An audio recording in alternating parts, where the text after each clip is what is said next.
The Spider-Woman presents the first issue of The Ace. A hero is born by Falcon, French, and Buscema, brother of Buscema.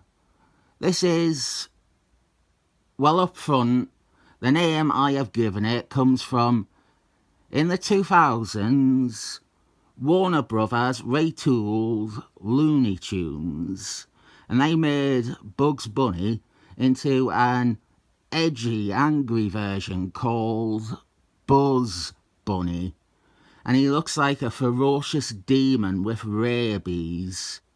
But when people responded to that announcement with widespread disdain, they redesigned them and renamed them Ace Bunny and made him look friendly and calm and no longer so upsetting.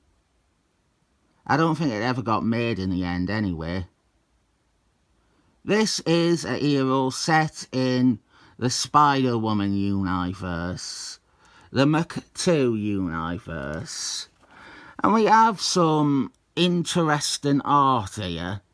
It is always nice to see an art team deliberately go for something different than usual.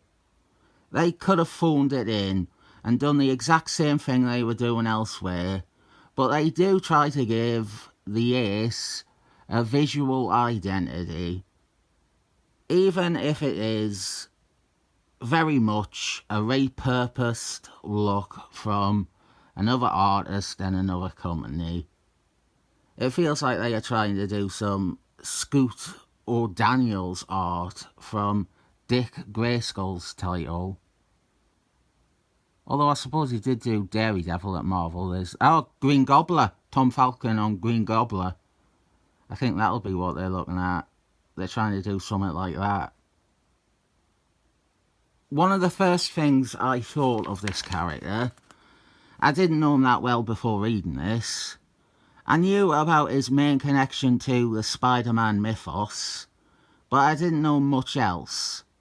Great action here though, across 2 pages. You really do get the Dick Grayskull, Daredevil feel here. The question that I imagine you might have, same question as me, same mystery to me. What is this character's connection to Hank Gordon? Unmistakably, his costume is so reminiscent and similar to Hank Gordon's Yellow Belly identity. I have always assumed there must be a connection. Maybe he shrinks or whatever. But he doesn't. And as of this first issue, there is no connection. Maybe in issue 3 he will punch his missus or try to shoot himself. I don't know. But we instead tie him to another character that I had no idea was being utilised as some continuity and backstory in the Mc2 world. And if you wait 30 seconds, you might cream in your pants too. What I knew about this character was the J.K. Jonah Jameis Simmons connection. Ace is J.K. Jonah Jameis Simmons' grandson. J.K. Jonah Jameis Simmons is somehow still alive, even though he was chomping down on cigars for years. The Ace, however, is directly tied to a certain Spider-Man villain who ranks as one of my absolute favourites. A little bin picker by the name of Human Fly.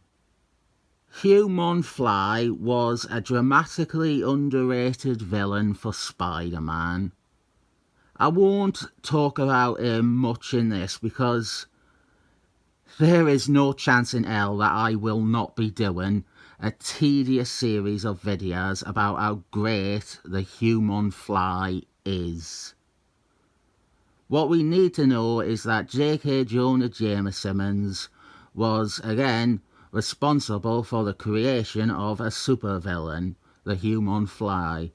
He was funding it. He wanted to create a super person to finally challenge Spider-Man. He had done this before with Scorpius, and Human Fly was precisely linked to that. J.K. Jonah Jameson has always had his fingers in all sorts of shady and illegal side hustle pies to destroy Spider-Man, like the Spider Slayers. Or there was the time he was involved with Mysterium, and there was no consequence to it because Gary Conman forgot that was a thing 2 issues later. Human Fly predictably did not uphold J.K. Jonah Jameson's desire. It turns out when you transform a lowlife into a superpowered fly character, they will not do what you say, and they will have it out for you for the rest of their life, which eventually comes to an end in the shape of an undeserved scourge bullet. R.I.P. Human Fly. The world was too good for you. J.K. Jonah Jameson is now funding a slightly less illicit version of the Human Fly. He wants to give back to the world a superpowered champion that is better than Spider-Man ever was. And what would be the Human Fly is equipped with a super suit that doesn't really give the person any special powers. It gives them plenty of powers, but nothing that special.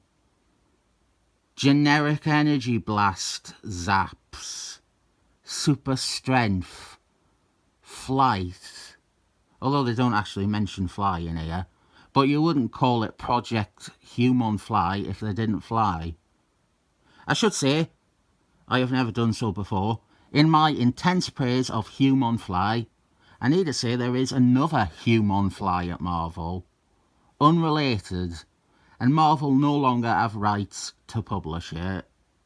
That Human Fly was the start of an ongoing, and it was based on a real-life Canadian stuntman. Never read it. Always see issues of it clogging up bins at the one comic shop near me. I prefer the yellow guy that eats from bins and shoots lasers out of his bum. Sorry, Canada. The original idea from J.K. Jonah Jameson is to give the suit to this guy called Buzz Bannon. And yeah, technically I should be saying Ace Bannon, but I do want to wonder about his name. First, I will explain who he is. There's not that much to him, really. He is just this well-meaning, physically fit, obvious superhero candidate guy. He is nice, he is athletic, he is selfless, he has got the right ideas, he is good looking. Now his name, well, just his surname, Bannon, I assumed he was related to Lance Bannon, a Spider-Man supporting character who was Peter Parker's rival, who worked at the Daily Planet. So there is a clear link to be made with J.K. Jonah Jameson. But there is no link to Lance Bannon at all. And actually, Lance Bannon died anyway. He was murdered by Facade. And that was another one of those criminal things that J.K. Jonah Jameson had a hand in, if I recall. I got a bit bothered because you could have spun that into this story. Have Jamesons trying to make it up to Lance Bannon's memory by doing right by his nephew or whatever. That would have tied in so nice to the overall idea of him trying to also redeem his part in Human Fly. And above all else, it might have allowed Tom Falcon to resolve the facade mystery that absolutely nobody cared about in 1994 and nobody cares about now. Comment down below, request me to buy the 4 issues of Spider-Man's Web that introduce Facade and the mystery of his identity. It is never resolved. It's a bad story too. Brett Kavanaugh tries his hand at doing his own Hobgobbler, and nobody gave a shit. And so Facade is never resolved and never appears again. And also, Facade stands for Full Acclamation, Combat and Defense, Exploskeleton. It seems to have taken a while for us to actually get to our main character. Not Buzz Bannon, Jack Simmons. Jack JJ JK Jonah Simmons Jr. J. William Johnson Jr. I'll just call him Ace. That is why I didn't call Buzz Bannon Ace. I was meant to review this yesterday, but this character's first appearance threw me for a loop, so I had to do Wolfman to stall for time. I know Ace is a supporting character in Spider-Woman before he ever becomes a hero. We are seeing that here. He is enrolled at the same high school. And I do hate how every Spider-Woman comic I have looked at makes it seem proper trite, with every character being someone at her high school. And I think this is actually a repeat of a scene from Spider-Woman. Maybe his first appearance? I don't remember it exactly. But it did go with my memories of what I have read. He is this kid with attitude problems. He's always fighting people at school. He is getting wrong for it. But then, he's fighting them for moral reasons. They're being sexist towards Spider-Woman, or they're being mean about others. He is quickly set up as a love interest for Marissa Parker, Spider-Woman. She is given plenty of love interests to choose from, and we don't actually know his familial relation at first. He is one of the heads on this cover, Spider-Woman 16. One of those blonde boys on the cover is him. Marissa eventually learns that he is the grandson of the Daily Planet's owner, J.K. Jonah Simmons. And I don't know if he's dropped as a love interest after that, because I think that is actually where I had to stop reading all those years ago. All that stuff I knew, though. The thing that threw me is coming up. Here we see Ace and Buzz become really good friends. Ace trains alongside Buzz. Buzz becomes somewhat of a mentor or a role model for Ace.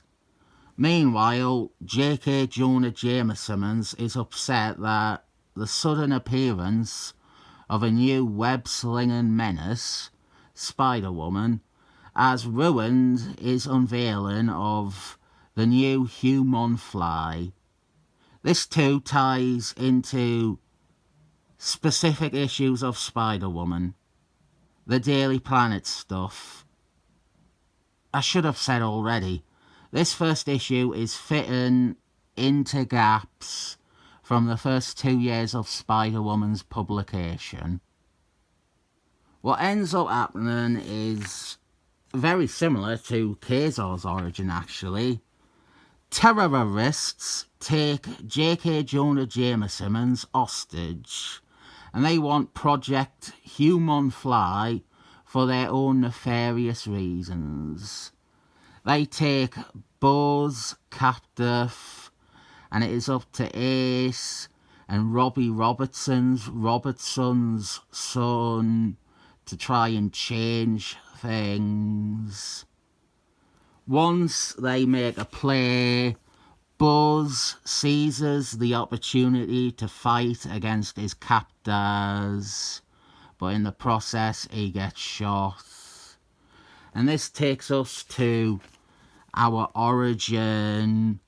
Ace, not Buzz, will become the superhero. Here's what I didn't know. The Ace appeared before this. He was introduced in a 2-page backup story in Spider-Woman Annual number 1. A very succinct introduction, and it teased his secret identity and the mystery of it, even though writer Tom Falcon has a record for not succeeding with mystery identity characters.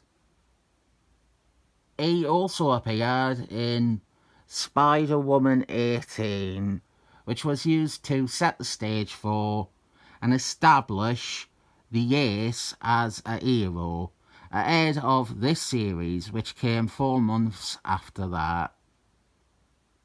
A little clue to his identity might be that you can clearly see he has the Ots for Spider-Woman, which will go with his secret identity having the Ots for Marissa Parker.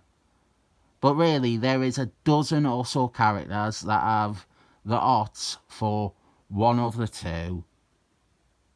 The thing about the Ace is he isn't in Amazing Spider-Woman that much. He's surely background candy in the 10th anniversary issue, but all I remember is he is there in the big final showdown with Hobgoblin. And most of those heroes are just there to get their arses kicked while Spider-Woman wins the fight. I think Ace, he gets his wings pulled off by Saliva Man, or is that Dark Devil? One of them, or both of them, gets beaten up by Saliva Man. So now we revisit the first scene, thanks to my favourite narrative trope. Except this time, it's used quite cleverly, because now we have the context of what and who the Ace is or is meant to be. We have new information that dramatically changes how we view this scene. Of course, I went into this knowing that he was Jack Jameson's, and I never knew of Buzz Bannon. So the repeat of this scene is giving me the exact same information I had the first time I read it. He saves J.K. Jonah Jameson and Marlo Jameson. But the thing is, Buzz Bannon died from his gunshot wounds. The Ace is going to become a hero to honour his fallen friends. It is a very lean and direct origin story for a character here. I don't know if it would grab someone on its own strength. The ties to Spider-Woman and that, yeah, he does appear more than his fair share of times across the first 100 issues of Spider-Woman. Definitely helps his case. I do think it is put together well. It is a very traditional superhero origin story. And like with Spider-Woman, it's completely inoffensive in its existence. I buzz it a 7 thumbs up.